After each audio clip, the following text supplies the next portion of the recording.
Hey, all you Arizona lovers. This is the Finding Arizona podcast, episode number 398. I want to say thank you to all of you watching and listening right now. I should probably also introduce this as a ciao bella. This episode is with Chef Joey, and this is one of those episodes that I hope that you guys really enjoy. I had a blast doing this, and not only that, I ate good, but the conversation was so much better. He is an incredible tour de force of just conversation, energy, everything that he has done. His stories are so amazing. I hope you guys really enjoy this episode. I very much had a blast. Chef Joey, if I could ever meet you again or enjoy your presence again, I would be happy to sit down and conversate with you more and become hopefully a close friend of yours, because I really do think that he's an incredible individual. I think that he's very fun loving. He's a family man on top of everything else, and it's just one of those things where it's like it reminds me of growing up on the East Coast and just the guys that I grew up around, that Italian lifestyle, that Italian family sense of family, and just overall the kind of the way that they speak, the way it's fast paced. You got to catch up to them. It's just really fun for me to just be in that presence once more. So this episode is with Chef Joey. We are going to go over all the restaurants that he owns. He has more than one, and we are sitting inside one of those restaurants. I'm just gonna give you the synopsis of that, and then I hope you guys will click on the links in the bio below so that you can stay connected with Chef Joey and all of his restaurants and become a patron of all of them, because I want you to go check them out. So that will lead into our business. You can hear every episode of our podcast at findingarizonapodcast.com. We make it easy for you guys to connect with us through social media, everything under Finding Arizona Podcast. I assume if you just type in or Google Finding Arizona Podcast, you will find a lot about us, and you will find all the things that you need from that. And then youtube.com/Finding Arizona Podcast if you want to go check out the vlog, which is a little bit more of the family side. We have been working very hard behind the scenes. We have finished episode number 400 recording. I am in the process of getting that worked up, but today's episode is 398. We are 2 away. I'm very excited, and I'm very humbled at the fact that we have gotten this far, and we keep on chugging. So if you want to stay apart with us, you can click like and subscribe to all of those pieces. But if you want to actually work with us, we have a place for you to go do so. That is called the Found House, and you can find that out through our website. I hope that you guys are encouraged to work with us, because we've tried our very best to make sure that the storytelling is the important part and your voices are being heard. And that will conclude my little tidbit about that, because you've probably heard it on previous episodes. So if you want to work with us, you want to do something with us, please go look us up at the Found House or send us an email at findingarizonapodcast@gmail.com.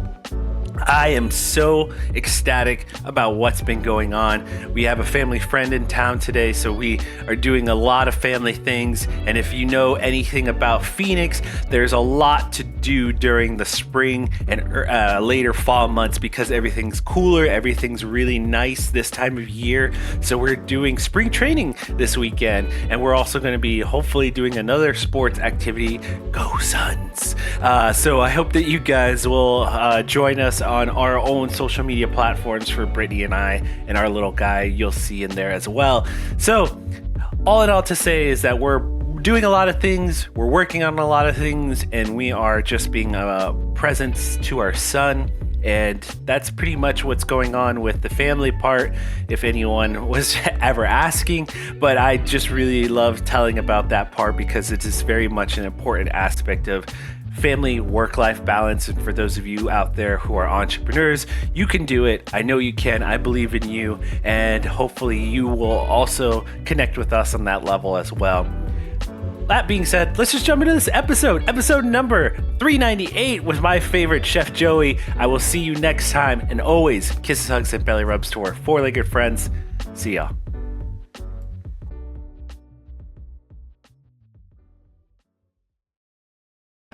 Score big with SeatGeek. Whether it's concerts, sports, or live events, SeatGeek has you covered. Use code FindingArizona to get a fantastic $20 discount on your SeatGeek tickets. Catch your favorite live events hassle-free with extra savings. Visit SeatGeek.com and make every experience unforgettable.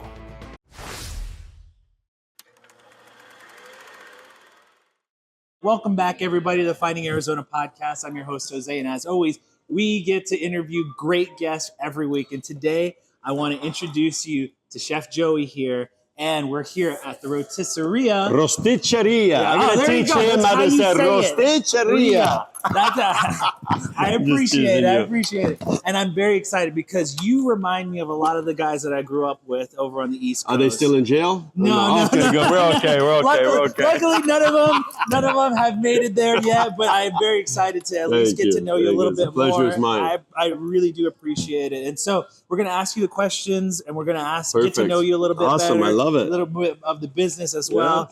So I'll ask you the question that we ask everyone is give us a little bit of the origin story. Yeah. I already know a little bit, and I'm very excited to hear about your father because I know this is a family kind of dynamic and how it grows into that, but I want to hear a little bit more. Of course. We started when my father opened Tomaso's in the Valley in 1977.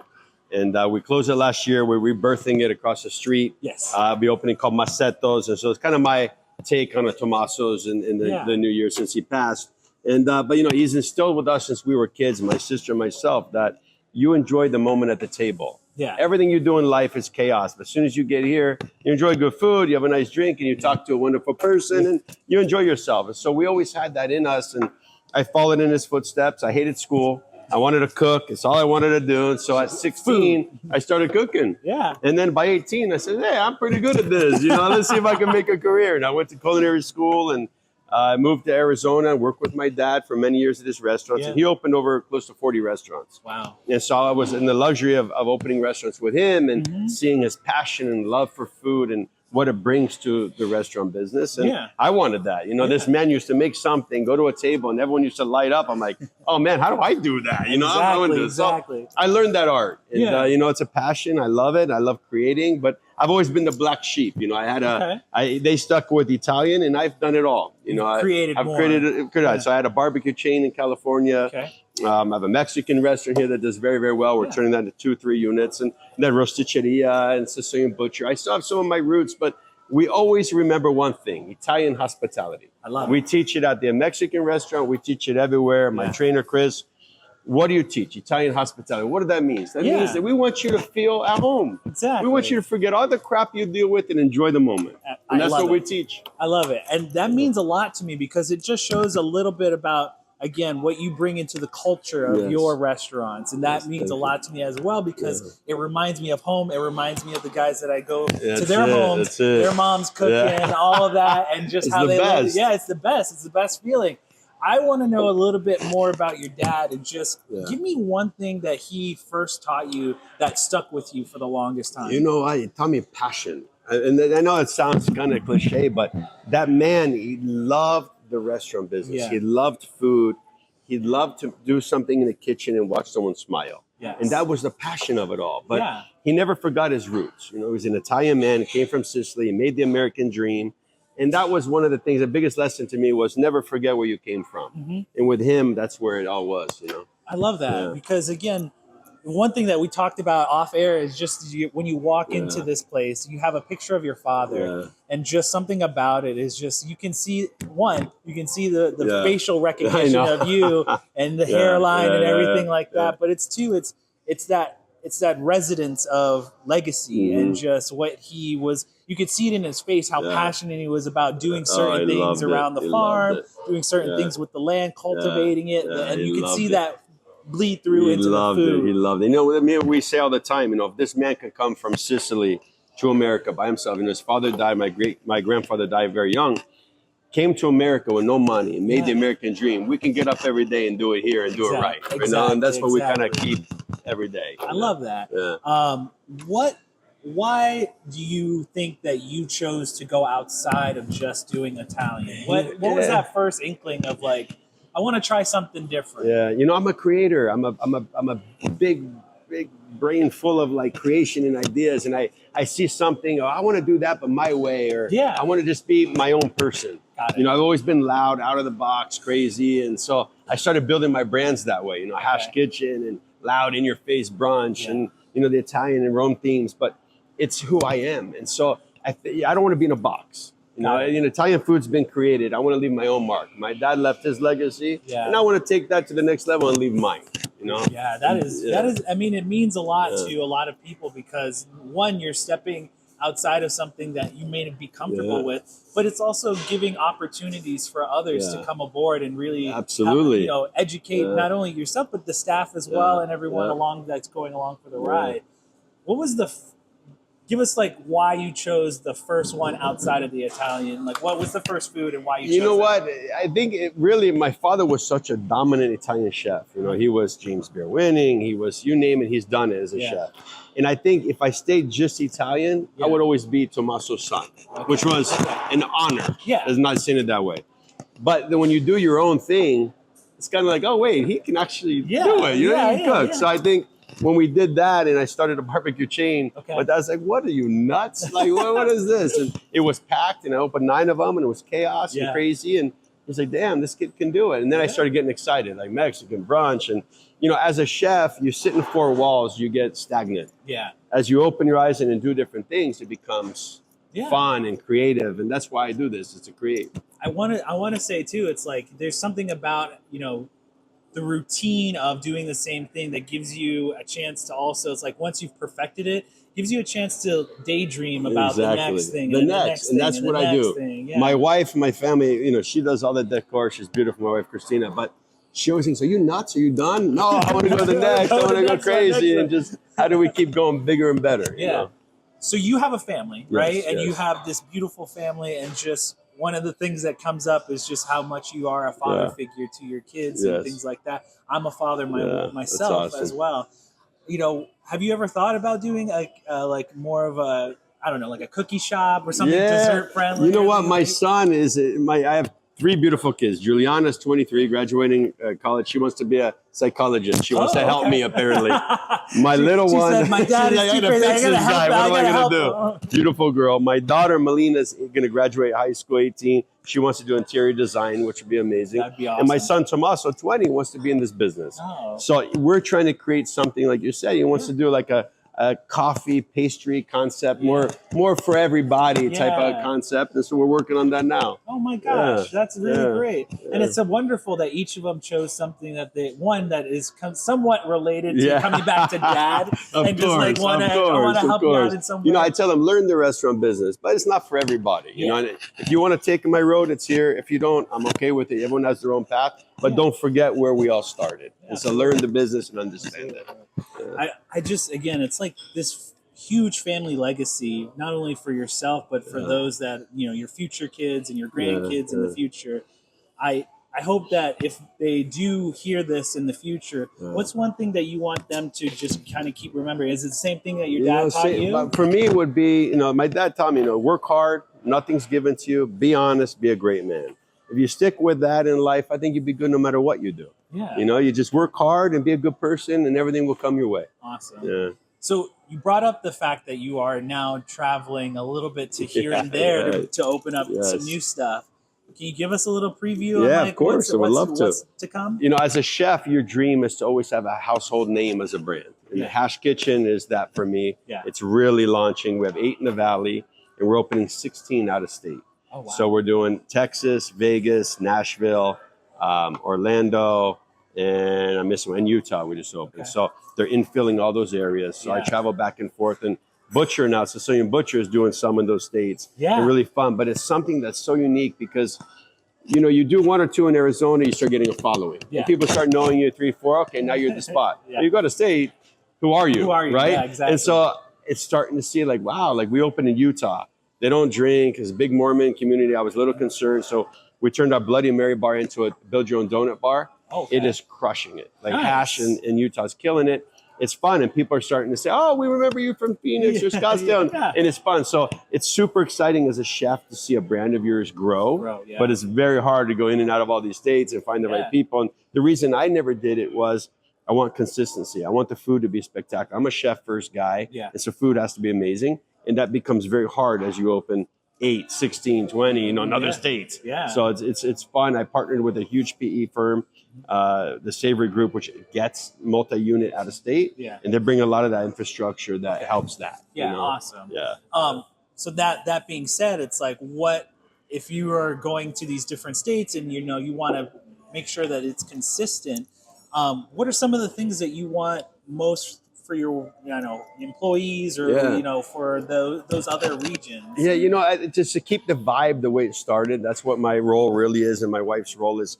We created Hash Kitchen to be fun, out of the box, and just amazing. Yeah. You don't want to lose any of those steps as you grow. Yeah. And so a lot of training. They bring a lot of people in town, and we work with them and we train them and teach them the culture of fun. Because it's one thing when you go work with someone that you don't know. Yeah. It's another when I'm in the kitchen with you, we're having a good time. We're talking about food, passion, excitement, and now it's fun, right? Yeah. And so we want to keep that going, which is making it a little tough, but we'll get there. Oh my gosh. I have no doubt because just the way that you go about things and just from talking to you for these last couple of minutes, I want to go to all of them. Let's go. Come on, baby. Let's go.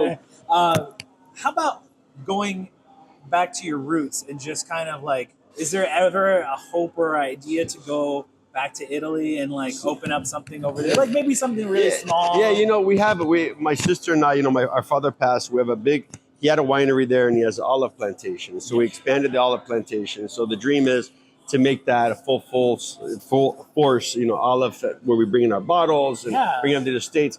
Business in Italy is not like it used to be. I mean, it's amazing for tourists, but to do business there is tough. Yeah. We have a home there. We go twice a year. We love it and the culture and everything about it. But we're in the greatest country there is. It's hard to leave. Yes, it's amazing. So, I mean, just in a sense of I grew up here in Arizona, and that's my culture is Native American, and just being that, there's a somewhat of an idea of Homeland. Yeah, this is it. This is it. And so I love that when people get attached to their roots and just the culture in general, there's that sense of wanting to go back and wanting to provide that. And I think you are doing that with the olives and with the and we'll always bottling. go back 2 or 3 times a year. I still got a lot of family there and we enjoy it, and it's the most beautiful place, but we're rooted here now, so it's do you have that sense of rootedness because of some of the let's talk about the Mexican restaurant and just why you chose that. Was that something that came across from being here in Arizona for so long? No, I was believe it or not, I was in California for 20 years. Okay. In and out of Arizona, 20 years there. And that's where it really hit me, Mexican cuisine. And whenever I would cook in a kitchen, you had a family meal with the guys. Yeah. Well, I didn't want Italian again. We're cooking Italian all day. So they would make these amazing, Spanish, Mexican dishes, you name it. And I was dang. And then we used to go to Tijuana all the time and hang out in all those areas. I'm I really like this, margaritas, tequila, food. And there's a sexy way of making Mexican food or Latin food. And I like that. Yes. There's still the great California burrito or carne asada. Of course, that's fun. But there's a sexy part that we try to do at Mexicano that, it's a higher quality of ingredient and flavor. And really the way that it's, I created the menu, we created the recipes. And then I have a phenomenal executive chef, Ferencio, who was born in Mexico, which was born with these flavors. And so he brought a lot of that to because I don't want to change what it was, the way it was supposed to be. Yes. I want to make it the way that it is rooted, the way that it's supposed to be. And like we do with Italian food, the same way. I love that. So you have this wide ranging of stories and people that you've come across. Yes. I just think that that's so beautiful that you've taken on some of these and allowed them to kind of grow and be more, more your style and more of that. Is there something that you haven't touched that you're looking to I don't know. Yeah, because it sounds like you're the bakery side, the bakery's your fun son and stuff. That's French. I did French style. more French style. I have a phenomenal pastry chef. His name is Thierry, a French guy. Okay. And we tease each other. I tell him the French started cooking, the Italians perfected it. But the reality is French cooking. I mean, this guy can cook pastries, and we'll let him incorporate his ideas to it. But I'm going back. I'm opening Italiano, which is a newer Italian concept on Shea. Yeah. That will open May, June.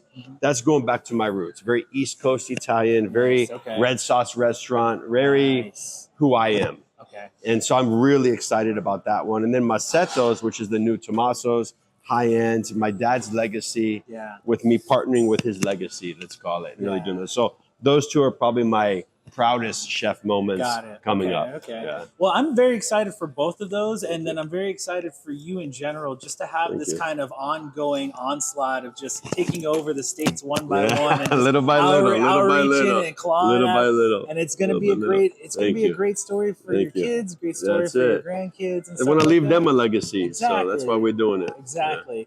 I usually like to get into kind of what keeps you balanced because you're always going. Always going. What's your downtime? My balance is my wife. And I've been married 25 years, the most beautiful woman in my eyes, and we have a great relationship. She balances me or keeps me in line, whichever way you want to call it. Right there. Yeah, keeps me in line. Yeah. Your wife, for sure. And you know how that is. But if you don't have the right person next to you, who are you? And so, we do, our downtime is hanging out with friends and family and dinners. I can just imagine dinner at your house. That's fun. Like. We're going to invite you guys over. We'll have a blast. Yeah. I mean, honestly, it just seems like you have something that you dive deep in. Yeah. All your heart. We're all in. Yeah. We're all in. That means a lot to me because when I meet guys like you and you have that passion and still sounds like you have passion for it, it makes my heart grow for the fact that you're in this state, you're in this, business that you are in, and you want to keep continuing forward. I want to keep continuing. I love Arizona. It was the greatest move. We came back here 11 years ago. Best move I did. I love Arizona. Awesome. I love the people. I love that there's so much going on. And it's, everyone says Arizona's boring. There's nothing to do. They're nuts. Spend a season here. There's something going on. There's always something going on. It's fun. It's a foodie town. Yes. It's becoming an amazing area where there's great chefs and great restaurants. I look at other restaurants as friends, not competition. So there's a lot of great ones and amazing people that are doing well for our community. So it's good. It's really great. Yeah. So as we kind of reach towards the end of our conversation, I always like to push for the future. Yeah. I know you've already brought up a lot of the restaurant stuff, but just give us a little bit more of goals or something that you're hoping to pull off for this year or next year. For the next couple of years, my goal, I have a cookbook launching in June. Oh, nice. So I did.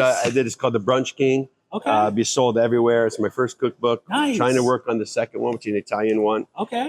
Which would be more about family and driven and stuff. And that was super exciting. And then we have the new restaurants that are opening that we talked about. But for a goal, I just enjoy family and life and just see what happens next. You can't predict the future. As long as we're healthy, that's all that matters. I love that. I love that. Well, I wish you nothing but the best of luck. Pleasure. Thank you for allowing us to just sit here and talk to you for a little bit. My pleasure. I hope that you can spout off a couple of addresses and social media where they can find you. This is your chance to promote 100% you. Listen, all you got to go to is Chef Joey Instagram and you'll find everything, period. All my restaurants, Sicilian Butcher, Hash Kitchen, the Mexicano, Rosticceria, and new ones coming. So we'll see you soon. They will be there waiting for you. Absolutely. And remember, you can hear every episode of our podcast at findingarizonapodcast.com. We make it easy for you guys to connect with us social media.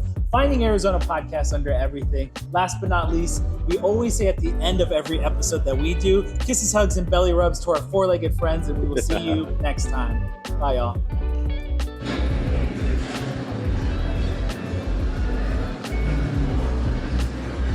It's so light and fluffy. It's so good.